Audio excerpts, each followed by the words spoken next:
കൃഷ്ണ ഗുരുവായൂരപ്പ ശരണം. ഗുരുവായൂരപ്പൻ്റെ ഉച്ചപൂജ കഴിഞ്ഞു, നട തുറന്നു. അപ്പം ഇനി നമുക്കെല്ലാവർക്കും ഗുരുവായൂരപ്പനെ കാണാൻ പോകണം. എല്ലാവരും വരൂ.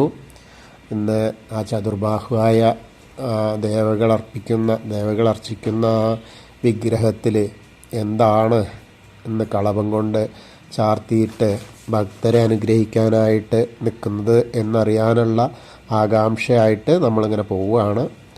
അപ്പോൾ ആദ്യം തന്നെ കിഴക്ക് നടയിലുള്ള ഗണപതി ക്ഷേത്രത്തിലൊന്ന് പോയി തൊഴുത് വിഘ്നങ്ങളൊക്കെ അകറ്റി നമുക്ക് നേരെ ഗുരുവായൂരപ്പൻ്റെ അടുത്തേക്ക് പോവാം. ഗുരുവായൂരപ്പൻ്റെ അടുത്ത് വരിക, ഗുരുവായൂരപ്പനെ കാണുക, ആ ഒരൊറ്റ ലക്ഷ്യം മാത്രമാണ്. അപ്പോൾ അങ്ങനെ വന്ന് നമ്മൾ ഗോപുരവാതിൽ തുറന്നു കടന്നു. അത് കഴിഞ്ഞാൽ നേരെ ആ വാതിൽപ്പടിയുടെ അവിടെ എത്തി.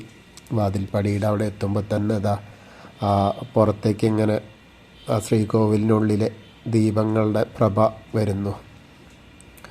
അപ്പോൾ നമ്മൾ ആ മേൽപ്പത്തൂർ നാരായണ ഭട്ടതിരി ഇരുന്ന് നാരായണ എഴുതിയ അവിടേക്കൊന്ന് നോക്കിയിട്ട് ഇടതുവശത്ത് ഒന്ന് നോക്കിയിട്ട് തൊഴുക. അതേപോലെ അതിരി വലതുവശത്ത് നരസിംഹാവതാരം കാണിച്ചു കൊടുത്ത് അവിടെ ഒന്ന് നോക്കി തൊഴുത് നേരെ ശ്രീകോവിലിനകത്തേക്ക് ഇങ്ങനെ നോക്കി വരികയാണ്. നോക്കി വരുമ്പോൾ ആദ്യം തന്നെ നമുക്ക് കാണാൻ പറ്റുന്നത് ആ നല്ല കളഭം കൊണ്ട് താമര ചാർത്തിയാണ്. വലിയ താമരയാണ്, നല്ല മഞ്ഞ താമര ഇങ്ങനെ ചാർത്തിയിട്ടുണ്ട്. അപ്പോൾ അതിലേക്ക് നോക്കുമ്പോൾ നമ്മുടെ പൊന്നുണ്ണി കാലിങ്ങനെ പിളച്ച് വെച്ച് നിൽക്കണം. 2 കാൽത്തളകൾ കാണാനുണ്ട്. അങ്ങനെ മുകളിലേക്ക് നോക്കി വരുമ്പോൾ പട്ട് ഞൊറിഞ്ഞു കൊടുത്തിട്ടുണ്ട്, മഞ്ഞ പട്ട് ഞൊറിഞ്ഞു കൊടുത്തിട്ടുണ്ട്.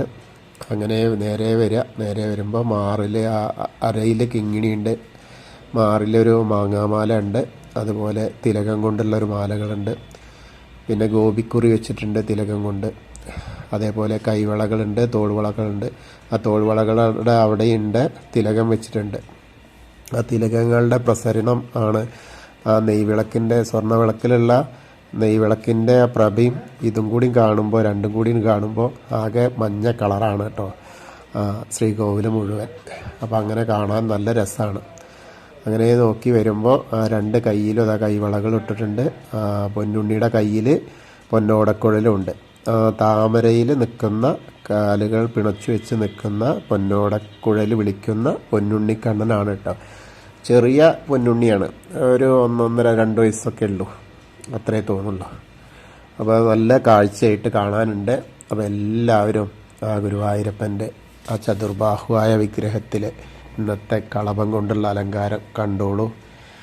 എല്ലാവരും മനസ്സ് നിറഞ്ഞ് പ്രാർത്ഥിച്ചോളൂ. എന്നെ ശ്രവിക്കുന്ന എല്ലാവരും ഇപ്പോൾ ആ ഗുരുവായൂരപ്പൻ്റെ തിരുമുമ്പിലാണ്, ആ സോപാനപ്പടിയിലാണ്, അവിടെ നിന്ന് കാണുകയാണ്. ആ സോപാനത്തിൻ്റെ അപ്പുറത്തും ഇപ്പുറത്തൊക്കെ ദശാവതാര ശില്പങ്ങൾ കാണാം, ആ പൊന്നുകൊണ്ട് ഇതാക്കിയത്. അപ്പോൾ അതൊക്കെ കാണാം. അങ്ങനെ പിന്നെ പൊന്നിൻ്റെ കിരീടം ചാർത്തിയിട്ടുണ്ട്. പൊന്നിൻ്റെ കിരീടത്തിൻ്റെ മുകളിൽ അതാ തിരുമുടിമാലകൾ കാണാനുണ്ട്. 2 തിരുമുടിമാലകളുണ്ട്. ഉണ്ടമാലയുണ്ട് 2 തെച്ചിയും തുളസിയും ആയിട്ടുള്ളതും തുളസിയും താമരയായിട്ടുള്ളതും. അങ്ങനെ 2 തിരുമുടിമാലകളും തെച്ചി വെളുത്ത പൂവായിട്ടുള്ള ആ തിരുമുടിമാല ഒക്കെ ഒന്ന് കണ്ട്, അതേപോലെ വിധാനമായിട്ട് 2-4 തുളസിമാലകൾ ഇങ്ങനെ മുകളിൽ അലങ്കരിച്ചിട്ടുണ്ട്. പീലി തിരുമുടിയൊക്കെ ഉണ്ട്. അങ്ങനെ കിരീടം വെച്ചുകൊണ്ട് പീലി ഇങ്ങനെ വേറെ കാണാനുണ്ട് ഇപ്പുറത്തേക്ക്. കണ്ട് തൊഴുതോളൂ. എല്ലാവരും ആ ഗുരുവായൂരപ്പൻ്റെ തിരുനടയിലാണ്. നമ്മളെല്ലാ വിഷമങ്ങളും ആ ഗുരുവായൂരപ്പൻ്റെ തിരുനടയിൽ വെച്ച് നമുക്ക് മനസ്സ് നിറഞ്ഞിട്ട് നമ്മൾ തിരിച്ചു പോരുകയാണ്. അങ്ങനെ പോരുമ്പോൾ ആ ശ്രീലകത്തു നിന്ന് നമ്മൾ നേരെ തിടപ്പള്ളിയിലേക്ക് നോക്കി തൊഴുതു. കാരണം അവിടെ ഗണപതി ഹോമം നടത്തുന്നതും അവിടെ ഈശ്വര ചൈതന്യം ഉണ്ടേ. ഗണപതി ഹോമം നടത്തുന്നതും അതേപോലെ ഭഗവാന് നേദ്യം നൽകുന്നതും നേദ്യം ഉണ്ടാക്കുന്നതൊക്കെ സ്ഥലം കണ്ട അവിടെ തൊഴുക. സപ്തമാതാക്കളെയൊക്കെ കണ്ട് തൊഴുത് നേരെ ആ വിഘ്നേശ്വരൻ്റെ അടുത്തേക്ക് പോരാം. വിഘ്നേശ്വരൻ്റെ അടുത്ത് വന്ന് വിഘ്നേശ്വരൻ്റെ കൊമ്പും തുമ്പിക്കൈയൊക്കെ ഇങ്ങനെ ആ ചന്ദനം കൊണ്ട് ചാർത്തിയിട്ടുണ്ട്. പഴമൊക്കെ വെച്ചിട്ടുണ്ട്, മഞ്ഞപ്പട്ടൊക്കെ എടുത്തിട്ടുണ്ട്. ഏകദന്തം മഹാകായം തപ്തകാഞ്ചന സന്നിഭം ലംബോദരം വിശാലാക്ഷം വന്ദേഹം ഗണനായകം. അങ്ങനെ തിരിഞ്ഞു നോക്കിയാൽ സരസ്വതി ദേവീനെ കാണാം. സരസ്വതീ നമസ്തുഭ്യം വരദേ കാമരൂപിണി വിദ്യാരംഭം കരിഷ്യാമി സിദ്ധിർഭവതു മേ സദാ. അങ്ങനെ കണ്ടു തൊഴുത് ആ സൈഡ് മുതലേ നമുക്ക് ഓരോരോ വിഗ്രഹങ്ങളിങ്ങനെ കാണാം. ഗണപതിയുടെ വിഗ്രഹം കാണാം. അത് കഴിഞ്ഞാൽ മത്സ്യം, കൂർമ്മം, വരാഹം, നരസിംഹം വരെ അങ്ങനെ കാണാം. മേൽശാന്തിന് അവിടുന്ന് പ്രസാദമൊക്കെ വാങ്ങാം. അർച്ചന പ്രസാദമൊക്കെ വാങ്ങിയിട്ട് അനന്തശായിയായ അനന്തപത്മനാഭസ്വാമിനെ കണ്ടു തൊഴാം. അവിടെയും ധാരാളം മാലകൾ ചാർത്തിയിട്ടുണ്ട്. അത് കഴിഞ്ഞാൽ നേരെ ശ്രീകോവിലിൻ്റെ പുറകു വശത്ത് വന്നിട്ട് നമുക്ക് സാഷ്ടാംഗം നമസ്കരിക്കാം. സാഷ്ടാംഗം നമസ്കരിച്ച് മുൻവശത്ത് പറയാൻ പറ്റാത്ത കാര്യങ്ങൾ നമുക്ക് പെട്ടെന്ന് നമ്മളെ അവിടെ നിന്ന് മാറ്റുമല്ലോ. അപ്പോൾ നമുക്ക് ധാരാളം സമയം ഇവിടെ കിട്ടും. എല്ലാ കാര്യങ്ങളും അവിടെ പറയാം. അത് കഴിഞ്ഞാൽ നേരെ ഇങ്ങോട്ട് പോകുന്ന രാമനെയും 3 രാമന്മാരെയൊക്കെ കാണാം. അങ്ങനെ ആ ദശാവതാരത്തിലുള്ള ബാക്കി വിഗ്രഹങ്ങളൊക്കെ അവിടെ ഇങ്ങനെ ഓരോ തൂണിലും കൊത്തി വെച്ചിട്ടുണ്ട്. പിന്നീട് കൃഷ്ണൻ്റെ ഒരു പ്രതിമ കാണാം. അവിടെ കണ്ട് തൊഴുത് അവിടെ ആരോ മാലയൊക്കെ ചാർത്തിയിട്ടുണ്ട്, നല്ല തുളസിമാല. അത് കഴിഞ്ഞാൽ മുരുകൻ്റെ അടുത്ത് വന്ന് മുരുകനെ തൊഴാം. അത് കഴിഞ്ഞാൽ ആഞ്ജനേയനെ കണ്ടു തൊഴാം. ആഞ്ജനേയനൊന്ന് വെറ്റിലമാലയൊക്കെ കൊടുത്തിട്ടുണ്ട്, നാരങ്ങമാലയുണ്ട്, കുങ്കുമമുണ്ട് ധാരാളം. അപ്പോൾ കണ്ട് തൊഴുത് ഇനി നേരെ രാധാകൃഷ്ണനെയും ഒക്കെ കണ്ട് തൊഴുത് ആ ഓവിൻ്റെ പുറകുവശത്തായിട്ട് ഇങ്ങനെ നിന്ന് നമുക്ക് പ്രാർത്ഥിക്കാം. അത് കഴിഞ്ഞാൽ നമുക്ക് ഗ്രില്ലിന് അപ്പുറത്തേക്ക് കിടക്കാം. അവിടെ നമ്മുടെ താമരക്കണ്ണനുണ്ട്. അകത്തും പുറത്തും താമരക്കണ്ണനാണ്. പുറത്ത് താമരക്കണ്ണൻ ഇരിക്കുകയാണ്, അകത്ത് താമരക്കണ്ണൻ ഓടക്കുഴൽ വായിക്കുകയാണ്. അത്രയേ ഉള്ളൂ വ്യത്യാസം. അപ്പോൾ ആ കൽപ്പകവൃക്ഷത്തിൻ്റെ ചുവട്ടിലിരിക്കുന്ന ആ താമരക്കണ്ണനെ കണ്ട് വന്ദിച്ച് അതുപോലെ മണിക്കിണർ കണ്ട് തൊഴാം. അതേപോലെ തന്നെ നമ്മുടെ നൃത്താറയിലേക്ക് നോക്കിയിട്ട് തൊഴുക. അവിടെ നമ്മുടെ പൊന്നുണ്ണി നൃത്തം ചെയ്യുന്നതായിട്ട് സങ്കല്പിക്കുക.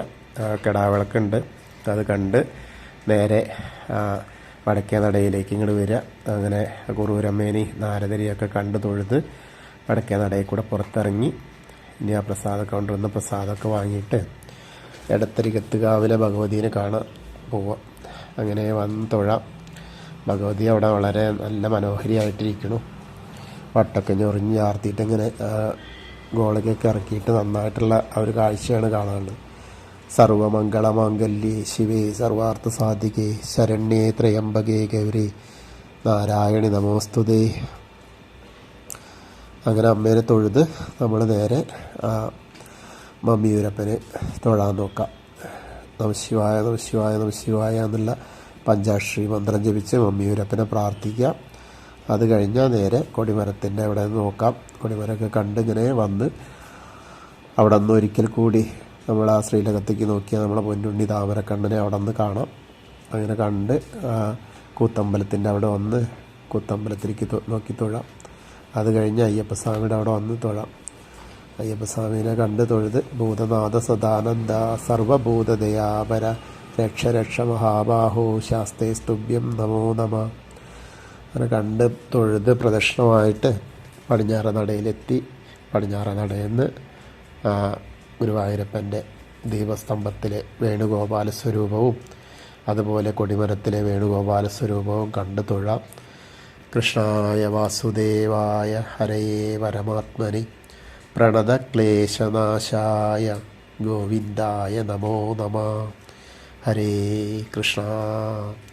എല്ലാവരും ഒന്ന് എന്നെ ശ്രവിക്കുന്ന എല്ലാവരും ആ ഗുരുവായൂരപ്പൻ്റെ തിരുനടയിൽ നിന്ന് ഗുരുവായൂരപ്പനെ തൊഴുതു. എല്ലാവർക്കും മനസ്സിലാ ഒരു ആനന്ദം ഉണ്ടാവട്ടെ. ഹരേ കൃഷ്ണ.